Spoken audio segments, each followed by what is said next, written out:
And the reality is, let's pretend in this ideal world that elections actually mattered and it wasn't just a distraction to get you to pay your taxes for a couple more years. Let's pretend Pierre gets in there. They stop changing the ridings. They stop importing people in specific ridings, and they change the election rules for certain hours that the boxes are open and they're not. I don't want to get into tinfoil hat conspiracies because all that stuff is very false. None of it's true. Even if somehow Pierre got in, have you ever heard him talk about mass deportations with all these people? I haven't heard a single word. Not a peep. And I'd like to remind you, Canada had 3 times the amount of illegals, thugs, and gangsters pouring into the country from 2020 to 2024 compared to the United States. They are having protests. They are having riots. They're having mass deportations with 30% of what we had.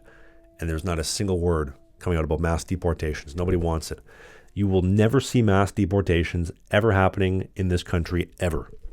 And remember, the same people that you need to convince to come to your side to solve that problem are the same ones that you walk into a restaurant, you have to have a mask on. There's all the COVID. But you go to the table and you sit down, there's no COVID. It doesn't exist down here. But if you did the exact same thing on an airplane, there is all the COVID. There is more COVID than we've ever seen before. This is the logic that you are working with. Are you understanding what I'm saying? Do I have your attention?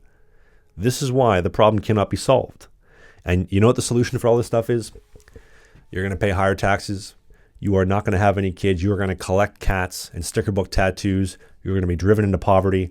And that liberal arts degree is going to make you feel less and less fulfilled as you realize that you were completely scammed. And who would have thought, ever, that electing a drama teacher 3 times and a globalist banker could ever go wrong? It would never go wrong. But guess what? The endless spending and the retarded money printing must continue.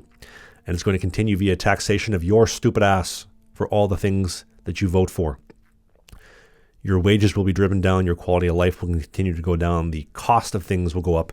The Liberals had a campaign the other day. Mark Carney's talking about combating inflation. Prices are going up, and we're the government. We're here to help. Heard that one before. And he tells you that it's because of COVID. Some imaginary flu from 6 years ago is somehow still affecting everything. Not the money printing, not the fact that 40% of every dollar in existence in Canada currently has printed in the last 4 to 5 years. No, it's some pretend flu, the scamdemic, the plandemic, the imaginary pandemic, the pretend pandemic. That's why. That's absolutely why. You know, it's sad. And it breaks my heart to talk like this because this is the reality. This isn't how it ought to be. This isn't how it should be. This is how it is. And there is no solving the problem until the desire of the majority of the population understands the problem and that the free shit has to stop. There is no political solution. You cannot vote your way out of this. You need to have money. You need to have liquidity. You need to have maneuverability. You need to have a plan to leave and flexibility. That's it. That's what it comes down to. Otherwise, you will be a slave sitting here forever. And no, your home is not a retirement nest egg. You're not going to be saved by your home. They're going to come take your home too. I have a video about that. They will take your home, and they have a plan to do it, I think, by 2030. I outlined it. I have no evidence. This is just my strategic analysis of if you had to bet your life savings on taxes going up or down, what is it going to be? But become a channel member. It's 99 cents. Support the content creation like this. Put your money where your mouth is. You say you like this type of stuff. You leave a comment. Finally, somebody speaking the truth. Put your money where your mouth is. Don't just leave a comment. Support the channel. 99 cents to become a channel member. I'm doing new videos every other day like this. I will, of course, be looking in the comment section. I read everything to find out what you have to say about this. Thank you for watching, and I'll see you soon.